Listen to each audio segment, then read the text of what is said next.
M L A Brontë के मशहूर novel Wuthering Heights का उर्दू खुलासा।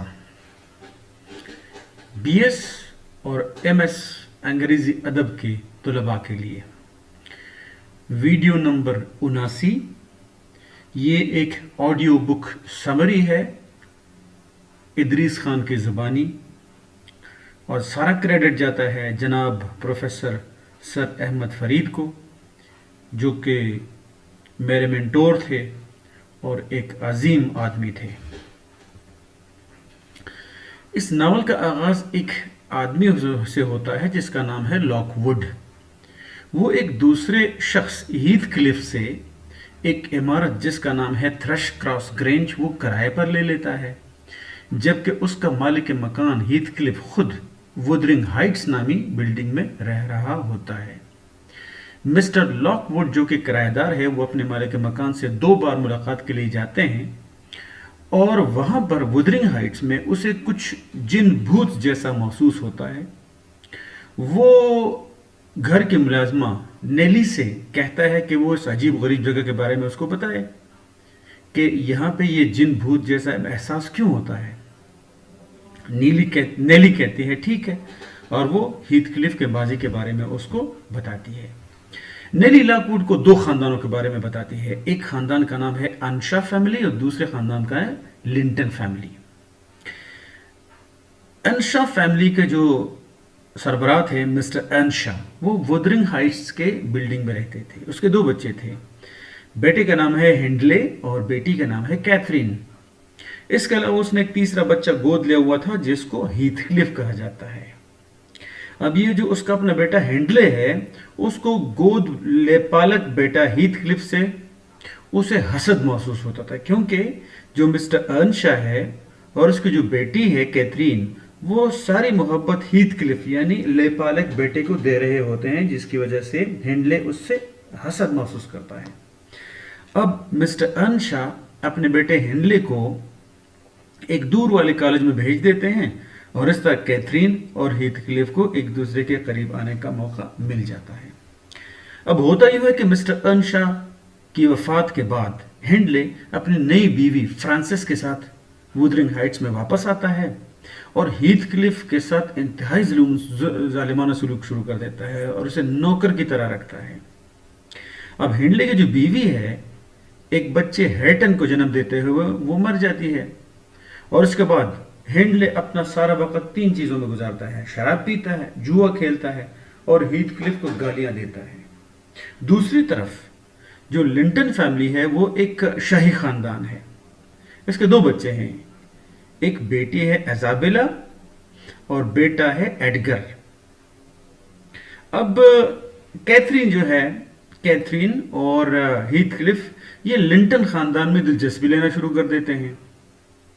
खासतौर पर कैथरीन लिंटन फैमिली का जो बेटा है एडगर, उसके करीब आना शुरू कर देती है, जो जाहिर बात है अमीर और खूबसूरत है। लेकिन हीथ क्लिफ में उसकी जो दिलचस्पी है वो अब भी बरकरार होती है।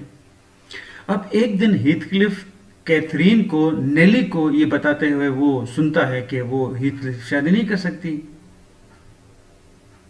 और हीथ क्लिफ जो है वो वुदरिंग हाइट्स छोड़कर चला जाता है।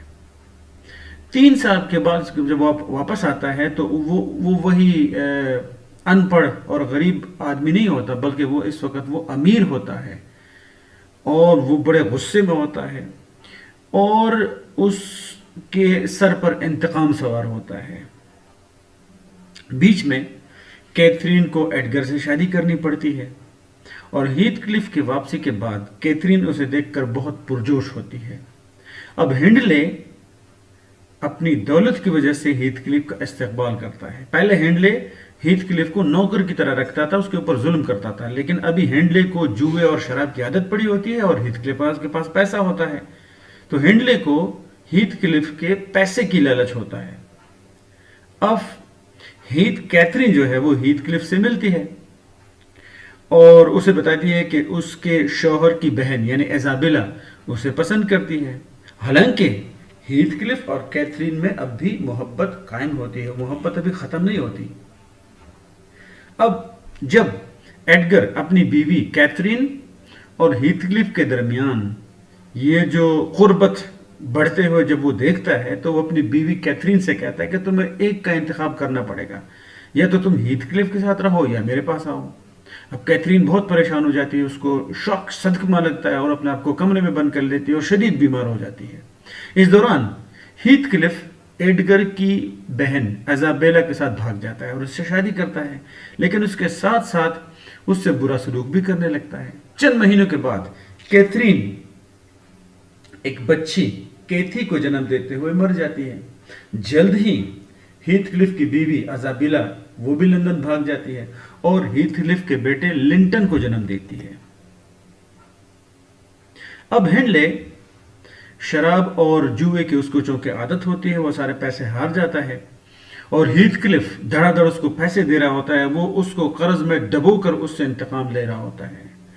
جب ہنڈلے کے اوپر کیتھرین جو ہیتھ کلف ہے اس کا قرضہ بڑھ جاتا ہے تو آٹومیٹکلی ہنڈلے کو اپنا وودرنگ ہائٹس والا مکان ہیتھ کلف کے حوالے کرنا پڑتا ہے، اور اب ہیتھ کلف کو ایک موقع آ جاتا ہے کہ ہنڈلے نے اس کے ساتھ جو ذلت آمیز سلوک کیا تھا وہ وہی سلوک ہنڈلے کے ساتھ کرنا شروع کر دیتا ہے۔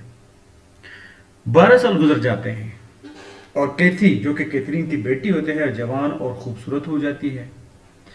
ایڈگر اپنے بھتیجے یعنی لنٹن یعنی ہیتھ کلف کے بیٹے کو لندن سے بلا لیتا ہے، لیکن ہیتھ کلف کہتا ہے کہ نہیں، یہ تو میرا بیٹا ہے اور میں اپنے ساتھ رکھنا چاہتا ہوں، اور میں چاہتا ہوں کہ اس کی شادی کیتھی سے ہو جاتا ہے۔ اپنے والد ایڈگر کی موت کے بعد کیتھی اکیلی رہ جاتی ہے اور ہیتھ کلف اور اس کے بیٹے لنٹن کے ساتھ رہنا شروع کر دیتی ہے، لیکن جلد ہی لنٹن کی بھی موت ہو جاتی ہے اور ہیتھ کلف وودرنگ ہائٹس اور تھرش کراس گرینج دونوں کا واحد مالک بن جاتا ہے۔ یہی پر کہانی اس وقت کھڑی ہے جب ناول شروع ہوتا ہے، تو یہی وہ پوائنٹ ہے جہاں سے ناول شروع ہوتا ہے۔ اب اس موقع پر لاک ووڈ جس نے ہیتھ کلف سے مکان کرائے پر لیا ہوتا ہے وہ کچھ دنوں کے لیے لندن چلا جاتا ہے۔ جب وہ واپس آتا ہے تو وہ دیکھتا ہے کہ ہیریٹن جو کہ ہنڈلے کا بیٹا تھا اور کیتھی وہ محبت میں گرفتار ہوتے ہیں۔ ہیتھ کلف کو اس رشتے پر کوئی اعتراض نہیں کیونکہ وہ ہیریٹن کو دیکھ کر خوش ہوتا ہے۔ اس طرح کا غریب اور ناخواندہ وہ بھی پہلے اس طرح تھا، اور ایک خوبصورت لڑکی کیتھی جس میں اس کو اپنی محبوبہ کیتھرین نظر آتی ہے۔ اب ہیتھ کلف کی موت ہو جاتی ہے اور اسے اپنی محبوبہ کیتھرین کے دوسری طرف دفن کیا جاتا ہے۔ کیتھی اور ہیٹن شادی کر لیتے ہیں اور وہ چلے جاتے ہیں تھرش کراس گرینج میں رہنے کے لیے، اور یہاں پہ اختتام ہوتا ہے ایملی برونٹے کے مشہور ناول وودرنگ ہائٹس کا خاتمہ۔